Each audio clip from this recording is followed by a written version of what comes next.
Dan Bismillahirrahmanirrahim. Alhamdulillahirabbil alamin.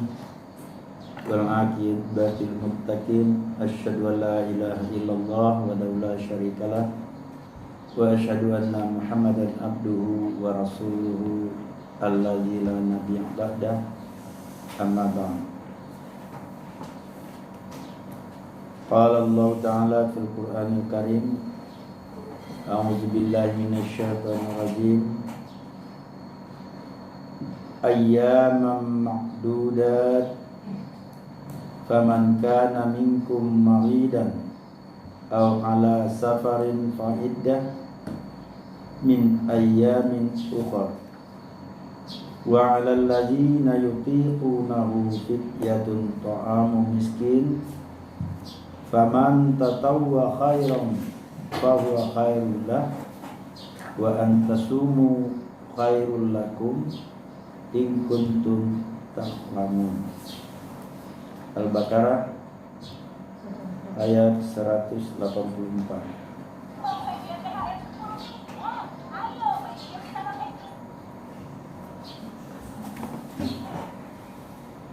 Anak-anak TKIT, SDIT, SMPIT yang insyaallah dimuliakan Allah. Hari ini kita meneruskan pesantren Ramadan, di mana kita akan mengupas tentang ayat 184, masih berkaitan dengan saum Ramadan. Kemarin kita mengupas ayat 183, tujuan dan maksud daripada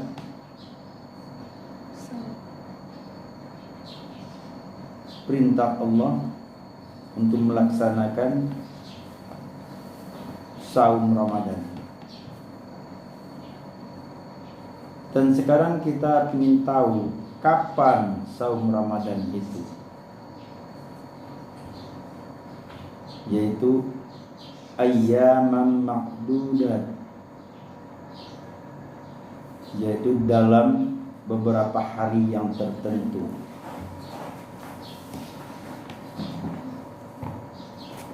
Nanti bulannya ada lagi ayatnya, tapi Allah telah menentukan di mana kita saum yang wajib itu, yaitu di hari-hari yang tertentu. Kemarin sudah kita pelajari tentang memulai Ramadan dan akhirnya, yaitu cara menghitung jatuhnya masuknya bulan Ramadan. Hari-hari yang tertentu, yaitu berhubungan dengan turunnya Al-Quran juga. Itu ada di ayat 85 nanti. Syahrul Ramadan allazi. Jadi di bulan Ramadan itulah di hari-hari tertentu. Jadi bukan sembarang hari yang diwajibkan. Kalau di luar Ramadan itu namanya saum sunnah. Tapi yang diwajibkan itu adalah di bulan Ramadan. Dari 1 Ramadan sampai munculnya hilal, yaitu 1 Syawal. Maka 1 Syawal itu kita tidak boleh lagi saum Ramadan. Itu hitungannya bisa jadi 29 hari, bisa jadi 30 hari, tergantung kapan kita dapat melihat hilal. Kalau hilal tidak terlihat, maka dihitung, yaitu Ramadannya dicukupkan selama 30 hari. tidak boleh lebih. Baik, dalam pelaksanaan Ramadan ini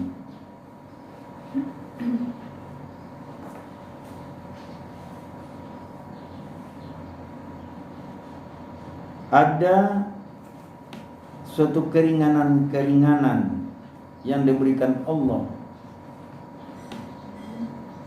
kepada kaum muslimin, orang-orang yang beriman,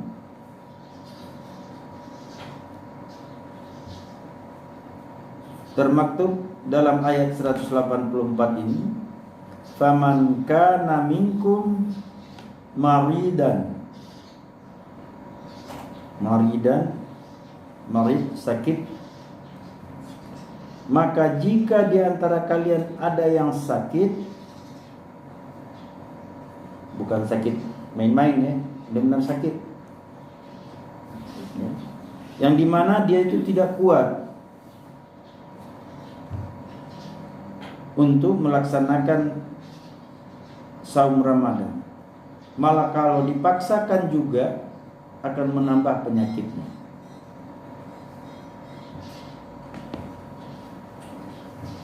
Jadi orang sakit diberikan keringanan, tidak apa-apa, dia tidak melaksanakan Ramadan. Atau ala safarin, atau dalam perjalanan, musafir ya, orang dalam safar. Ini banyak terjadi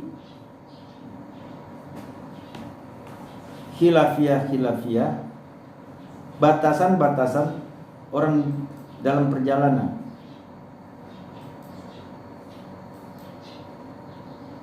Memang di sini gak ditentukan berapa jam perjalanan itu, berapa hari perjalanan itu. Tapi kalau orang menetapkan dirinya dalam keadaan safar yang bisa akan menjadikan dia kesulitan untuk menjalankan ibadah saum, maka ini boleh dia berbuka.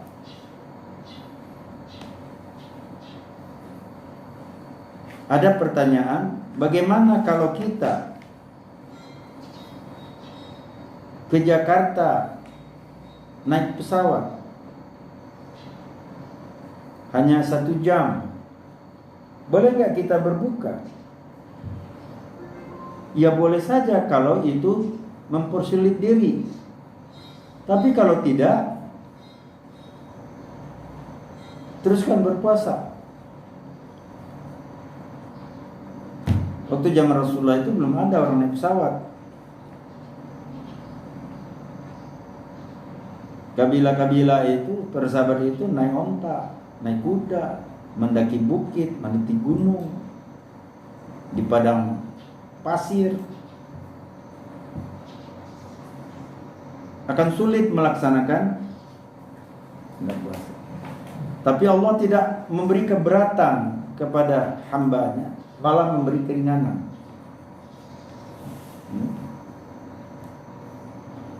Tetapi apabila kita sakit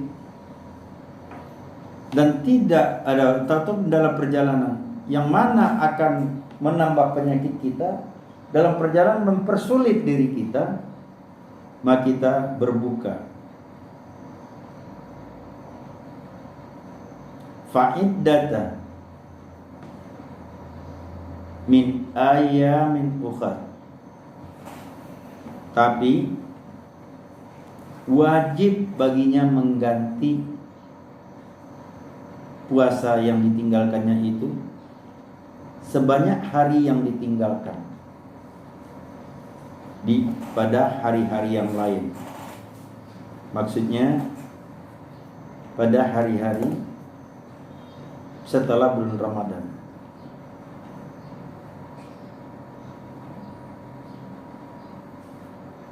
Jadi itu ada kategori, walaupun pemahamannya orang-orang yang sakit dan orang-orang yang berpergian tidak boleh puasa di saat sakit dan berpergian, yang menyebabkan dia puasa atau sakit memberatkan keduanya,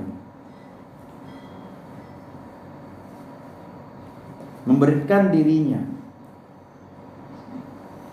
Jadi kalau hanya sakit jerawat, ya, sakit kaki, kesandung terus buka puasa, nggak boleh gitu ya. Ini dikatakan sakit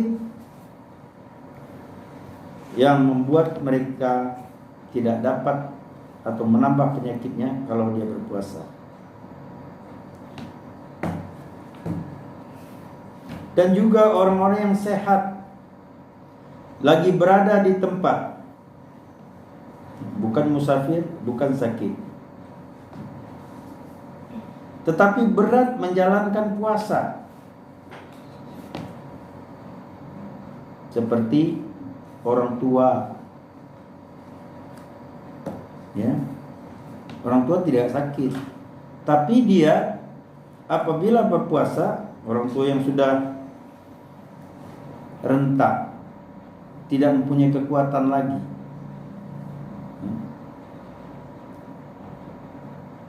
atau ibu-ibu yang menyusui, yang akan membahayakan kepada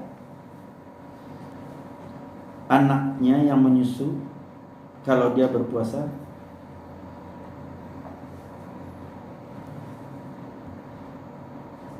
itu keberatannya. Tapi dia bisa memilih dua, dia tidak berpuasa, diantaranya berpuasa mengganti puasanya, atau memberi makan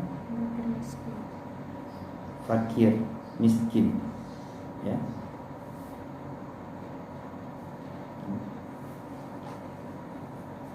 Bagaimana cara memberi makan orang fakir miskin tersebut? Ada yang berpendapat, ya, boleh diberikan setelah habis Ramadan.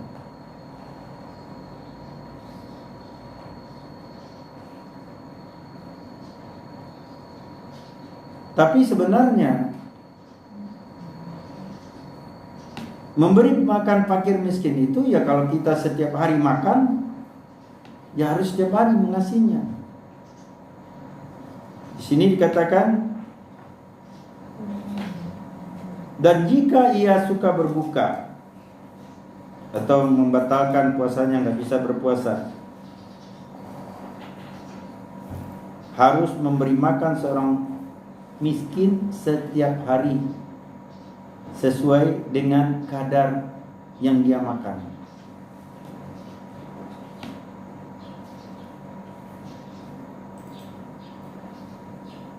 Apabila dia ingin melebihi, maka itu lebih baik baginya. Tapi kalau dia tidak berbuka, itu juga maka lebih baik baginya. Jadi dalam puasa, orang-orang yang berhalangan atau orang tidak sakit atau tidak dalam safar, dia bisa memilih, ya kan, menjalankan puasa itu lebih baik. Tapi kalau dengan ketentuan-ketentuan yang diterangkan tadi dia tidak bisa melaksanakan, maka dia harus mengeluarkan atau memberi makan orang miskin, ya, sebanyak takaran makannya setiap hari, dan itu diberikan seyogianya, diberikan setiap hari. Sebagaimana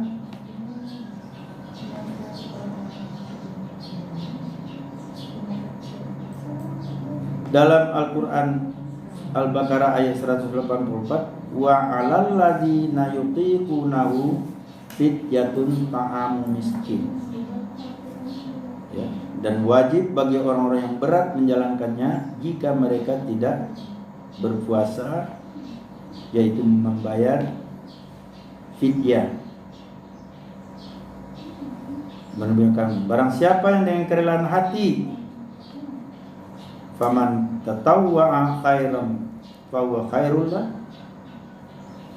Barang siapa yang dengan kerelaan hati mengerjakan kebajikan, itu maksudnya menambahkan daripada makannya itu kepada orang itu, atau dia berpuasa, maka itu adalah lebih baik baginya. Itu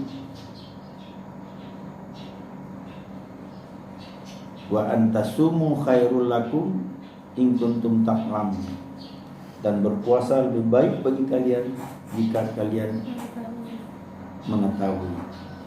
Jadi dengan arti kata ayat ini menyatakan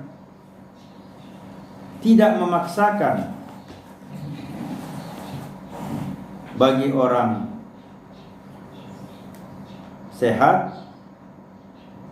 tidak safar, tapi dalam keadaan tertentu itu akan mengakibatkan suatu kefatalan, dia bisa memilih yang sedemikian. Bagi orang yang safar atau sakit, apabila dia sembuh nanti habis Ramadan dia harus menggantinya. Begitu juga bagi yang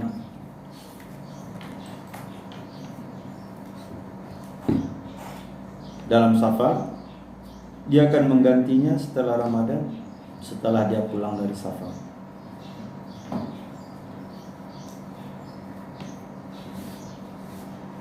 Ada suatu hadis yang panjang yang diriwayatkan oleh Imam Ahmad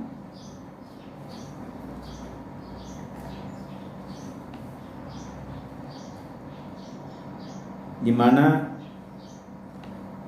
Imam Ahmad mengatakan,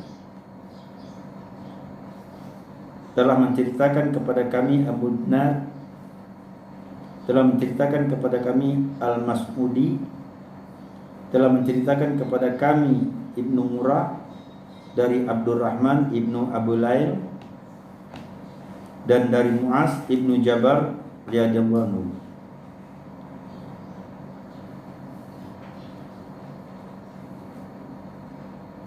di mana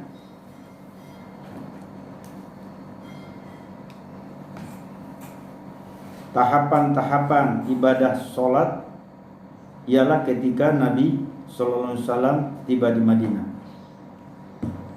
Maka beliau Nabi sallallahu alaihi wasallam sholat dengan hadap ke arah Baitul Maqdis selama 17 bulan. Kemudian Allah SWT menurunkan kepadanya ayat berikut, yaitu firman-Nya untuk merubah kiblatnya. Sungguh kami sering melihat kamu mengadahkan langit, maka sungguh kami akan memalingkan kamu ke kiblat yang kamu sukai. Itu Al-Baqarah 144 tentang kiblat.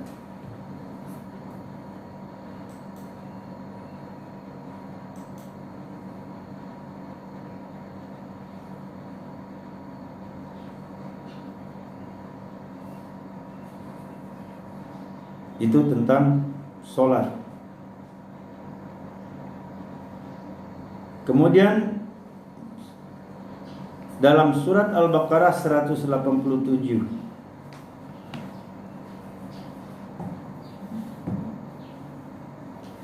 firman Allah,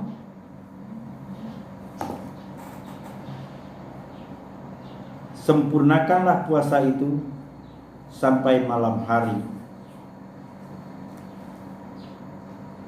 Dan Imam Hakim di dalam kitab Mustarnya melalui hadis Al-Mas'udi dengan lafaz yang sama Hadis ini diketengahkan pula oleh Imam Bukhari dan Imam Muslim melalui Az-Zuhri dari Urwah dari Siti Aisyah mengatakan, kana Asyura uyusam falimma nazala fardu ramadana kana man syaa sama wa man syaa afṭar. Pada mulanya puasa Asyura diwajibkan. Ini bagi-bagi yang wajib. Dulu kapan puasa Asyura itu? Yaitu bulan Muharram, 9-10 Muharram. Itu diwajibkan puasa untuk kaum Nabi Musa. Jadi ada umat-umat sebelum kita ini, sebelum Rasulullah, Nabi Isa, Nabi Musa, nabi-nabi sebelumnya diwajibkan atas puasa. Tetapi setelah Nabi Muhammad, maka turun wahyu yang mewajibkan puasa bulan Ramadan. Maka orang-orang yang ingin berpuasa Asyura boleh melakukannya. Itu jatuhnya adalah sunnah. Karena orang-orang yang tidak ingin berpuasa, dia boleh tidak melakukannya. Tapi kalau puasa Ramadan wajib hukumnya.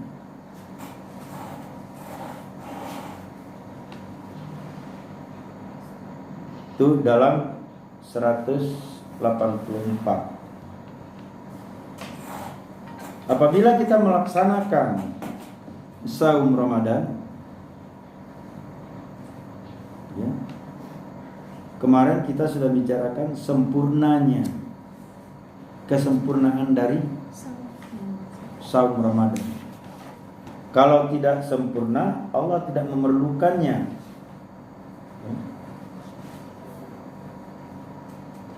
Tidak memerlukannya, berarti saumnya itu nggak beres, nggak diterima, tidak akan merubah, tidak akan ada efek dari apa yang dilaksanakan. Nah, dalam hal yang berikutnya ada suatu hadis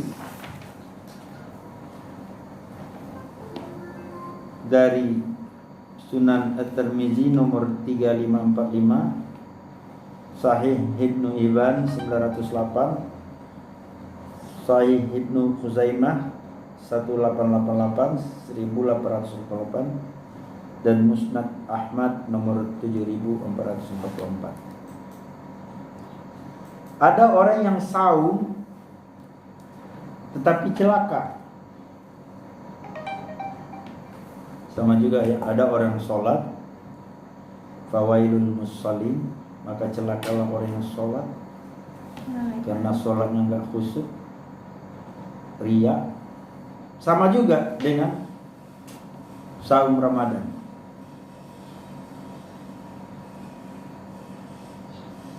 Saum Ramadan akan menjadikan pengamalnya orang yang bertakwa. Bisa menghasilkan orang-orang yang takut dan bertakwa kepada Allah. Akan terjadi suatu perubahan pada dirinya kalau mereka melaksanakan saumnya, ya, seperti apa yang telah dibicarakan kemarin. Yang pertama ikhlas, yang kedua melaksanakan sesuai dengan sunnah Rasulullah SAW. Tetapi saum Ramadan juga bisa menjadikan pengamalnya orang-orang yang celaka. Nah, kita mempelajari seperti apa orang yang celaka dalam menjalankan saum. Di mana Rasulullah SAW bersabda, "Raghima anfu rajulin dakhala alaihi syahru Ramadan summan salaha qabla ayyughfaralah. Jatuh ke tanah hidung seseorang. Gimana tuh? Hidung orang jatuh ke tanah, yaitu tersungkur. Alangkah hebatnya kalau hidung kita jatuh ke tanah itu tersungkur. Itu yang dimaksud adalah rugi atau celaka. Masuk kepadanya bulan Ramadan, tetapi ketika selesai ia tidak diampuni dosanya. Jadi ada orang yang mengaku Islam, mengaku orang yang beriman, tapi masuk bulan Ramadan dia tidak melaksanakannya, malah ibadah lain juga dia tidak laksanakan. Maka itu adalah orang yang sangat merugi dalam hidupnya. Yang mana pertama, orang-orang yang mengalami bulan Ramadan tetapi tidak mengamalkan saum Ramadan dan ibadahnya, ia pasti celaka. Kalau ada celaka, kata Allah, itu sudah jangan mengharap surga lagi. Di mana semestinya ia memanfaatkan untuk menghapus dosa-dosanya, karena Ramadan itu adalah penuh dengan pengampunan. Tapi dia berani meninggalkan saumnya dan ibadah-ibadah lainnya. Kedua, termasuk orang yang celaka juga orang yang saum Ramadan dan ibadah lainnya, tetapi setelah selesai bulan Ramadan tidak ada dampak pada dirinya. Pernah dibicarakan kemarin. Dia saum, dia pergi tarawih, pergi Jumat, tidak pernah ketinggalan saum, tetapi tidak menjadikan dia orang yang bertakwa. Sedangkan tujuan daripada saum Ramadan agar kamu bertakwa, tapi enggak, kelakuannya sama aja. Habis Ramadan enggak habis Ramadan, sholat enggak sholat, kelakuannya sama aja. Nah, orang-orang ini dosa-dosanya enggak diampuni. Dimana kalau dosa-dosa kita enggak diampuni, dosa-dosa kita itu memberatkan kepada diri kita, semua perintah Allah itu kita malas mengerjakannya.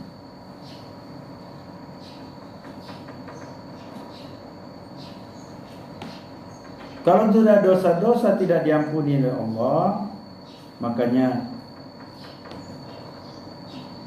untuk apa hidup ini lagi?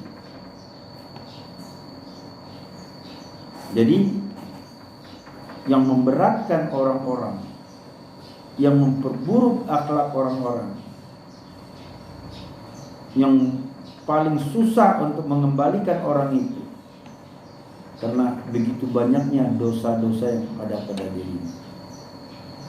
Nah, kalau dia tidak cepat-cepat mohon ampunan dengan menjalankan perintah-perintah Allah, memaksakan dirinya untuk taat kepada Allah, maka niscaya dia tidak akan merubah dirinya. Tidak akan ada dampak daripada segala sesuatu kebaikan yang diperbuatnya.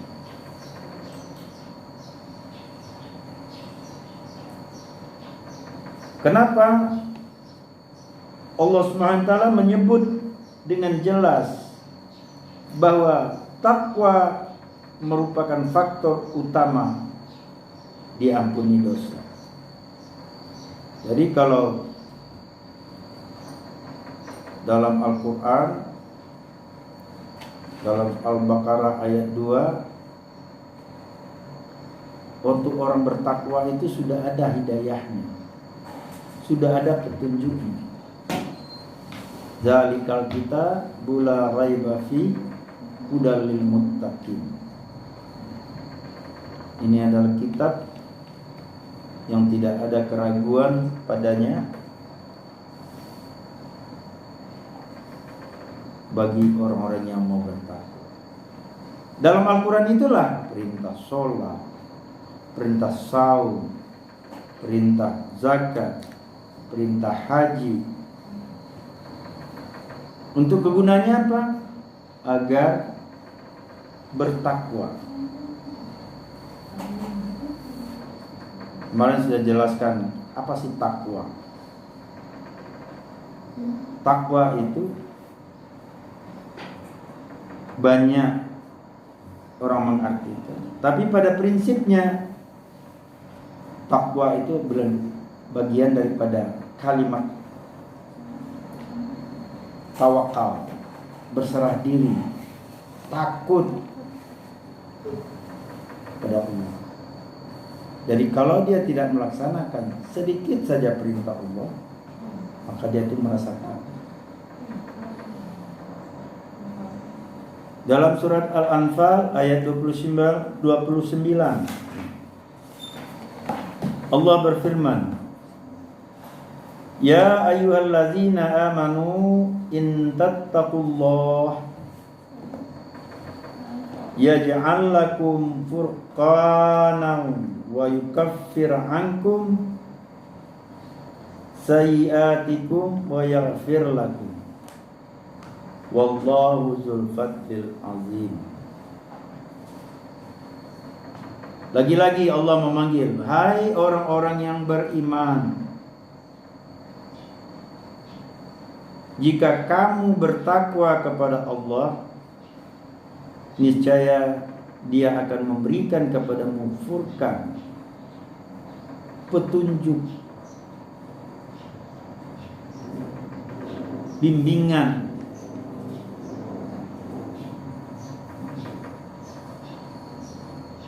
dan akan menghapuskan segala kesalahan-kesalahanmu dan mengampuni segala dosa-dosamu. Dan Allah mempunyai karunia yang besar. Jadi kalau orang merasa takut kepada Allah, merasa bertawakal kepada Allah, meyakinkan dirinya hidupnya itu adalah ciptaan Allah dan perlindungan Allah, maka Allah memberikan jalan-jalan yang baik, Al-Furqan, petunjuk-petunjuk yang baik, agar jangan dia tergelincir, sehingga segala kesalahan-kesalahannya dihapus oleh Allah dan dosa-dosanya pun diampuni. Sebagaimana kita mengetahui, saum Ramadan itu sendiri dengan jelas disyariatkan agar manusia bertakwa. Bagaimana untuk menjadikan Ramadan itu sebagai agar manusia bertakwa? Yaitu menjalankannya sesuai dengan perintah-perintah dan contoh-contoh dari Rasulullah. Dia tahu mana yang membatalkan, mana yang tidak mensempurnakan. Dia memahami bahwa segala dalam dilakukannya itu di bulan Ramadan, dalam saum itu adalah ikhlas, seikhlas-ikhlas. Bukan dikarenakan hanya melepaskan kewajiban saja, bukan dikarenakan takut sama orang, bukan dikarenakan keuntungan atau kemuliaan di bumi ini, di dunia, tetapi dia lakukan itu hanya untuk mendekatkan diri, mematuhi segala perintah Allah Subhanahu wa ta'ala. Apabila orang itu selesai dengan bulan Ramadan tetapi tidak ada perubahan, jangankan bertakwa, tapi hal-hal yang batil masih dilakukannya, berarti saum Ramadan yang dilakukannya itu tidak benar. Itu bisa dilihat sendiri.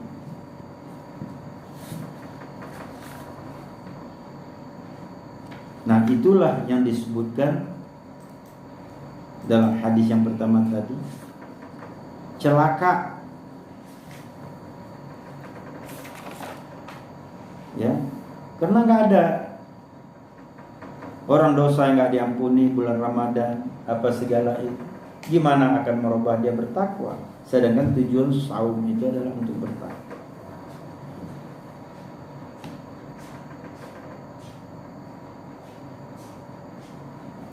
Jadi ada dua hadis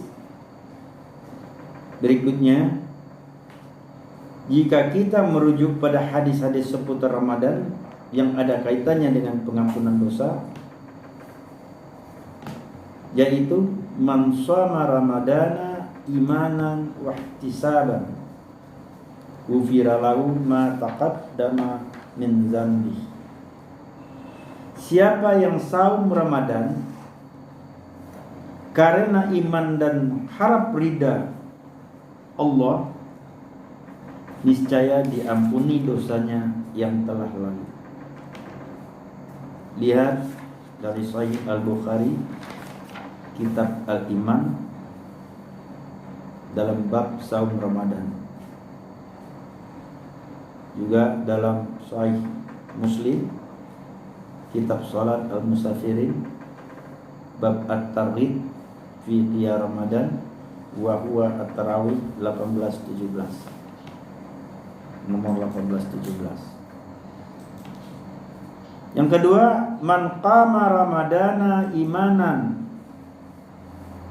wa ihtisaban ghufira lahu ma taqaddama min dzambi.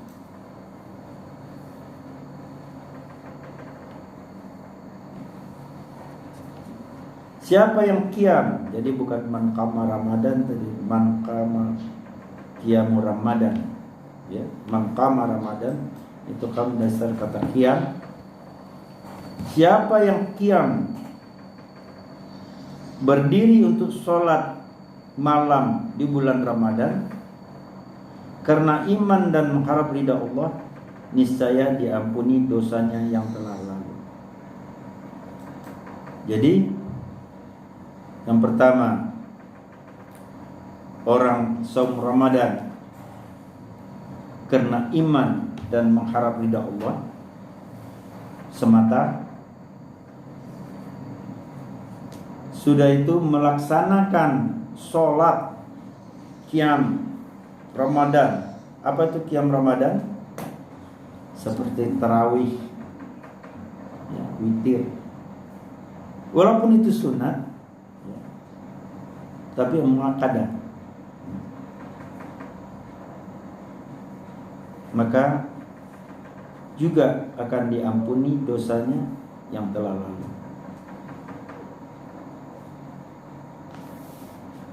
Yang ketiga, man qama lailatul qadri imanan wa ihtisaban ghufira lahu ma taqaddama min dzambi. Siapa yang qiyam, berdiri untuk sholat malam pada Lailatul Qadar. Jadi kalau orang-orang yang iktikaf di Lailatul Qadar, ya, dia biasa membiasakannya selama 10 malam itu qiyam Ramadannya seperti sholat tahajud di tengah malam, seperti memperlambat, tidak sama dengan tarawih. Apabila dia sholat, apalagi kalau mendapat Lailatul Qadar, dan dia melaksanakan karena iman dan mengharap ridha Allah, juga niscaya diampuni dosa-dosanya yang telah lalu.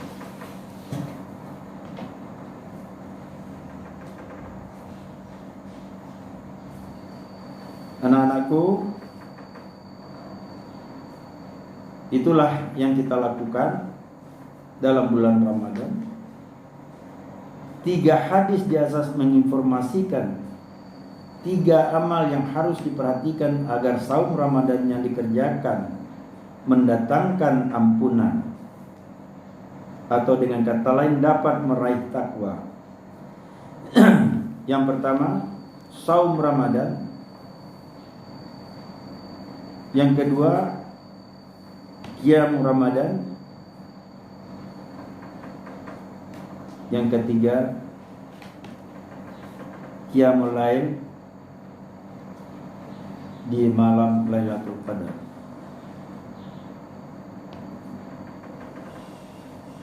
Jadi syam Ramadan yaitu kita bukan hanya menahan lapar, haus dan nafsu semata. Lebih dari itu adalah mengendalikan hati agar tidak mengeluarkan ucapan dan sikap yang tidak benar, seperti apa yang telah diterangkan tentang kesempurnaan di hari kemarin. Dalam satu hadis Al-Mustarah ala Sahihin kitab As-Saum nomor 15 1520, laisa siyamu minal akl wasyurbi innama siyam minal lawi warrafas. Kemarin sudah diterangkan, saum itu bukan dari makan dan minum, hanya saja saum itu dari lawi, perbuatan sia-sia dan rafas.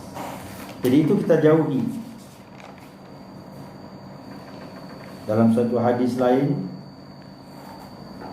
man lam yada' qaula zur wal amala bihi falaisa lillahi hajatun fi an yada'a ta'amahu wa syarabahu. Siapa yang tidak meninggalkan perkataan zur yang tidak diizinkan Allah, perkataan yang senonoh, perkataan yang tidak benar, dan juga perbuatan-perbuatannya, fisiknya, matanya, mendengarkannya, maka Allah tidak punya kepentingan terhadap usaha meninggalkan makan dan minum. Jadi percuma kalau saum Ramadan hanya menahan makan, menahan minum, tapi hal-hal yang keji, yang batil masih dilaksanakan, tidak akan ada artinya dalam kita melaksanakan saum Ramadan.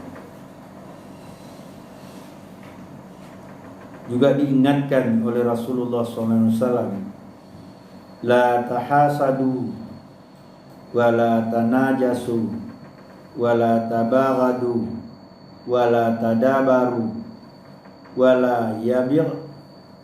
la yabi' ba'dukum ala bai'i ba'din wa kunu ibadallah ikhwana. Al-muslim mu'afu muslim, la yazlimu wa la yakhzuluhu wa la yaghfiru. Ittaqwa hahuna wa yushiru ila sadri salasa marwah. Janganlah kalian saling dengki, saling menipu dalam harga barang jualan, saling membenci, saling membelakangi, dan jangan pula sebagian dari kalian menjual di atas penjualan sebagiannya lain. Jadilah kalian hamba-hamba Allah yang bersaudara, seorang muslim itu saudara muslim lainnya. Jangan pernah menganiaya, menelantarkannya dan menghinanya. Takwa itu di sini, kata Abu Hurairah, beliau sambil menunjuk dadanya 3 kali. Jadi takwa itu muncul dari hati. akan terjadi di hati, bukan atas perbuatan-perbuatan fisiknya. Yang dikatakan orang bertakwa itu adalah orang yang timbul dari hatinya ada rasa takut, ada rasa sedih apabila dia tidak mendapatkan balasan dari Allah.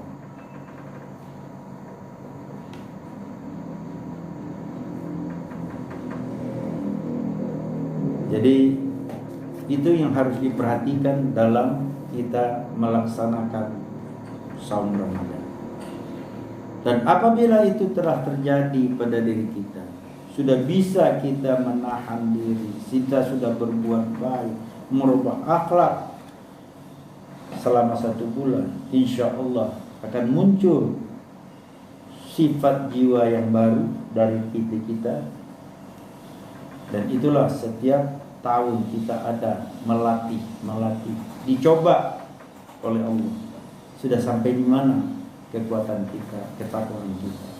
Tapi kalau itu tidak ada perubahan, kalau itu tidak ada perbedaan, nauzubillah min zalik, jangan mengharapkan apa-apa lagi.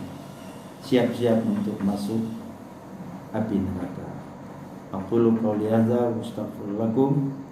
Rabbana atina fid dunya hasanah wa fil akhirati hasanah wa qina adzabannar. Wassalamualaikum warahmatullahi wabarakatuh.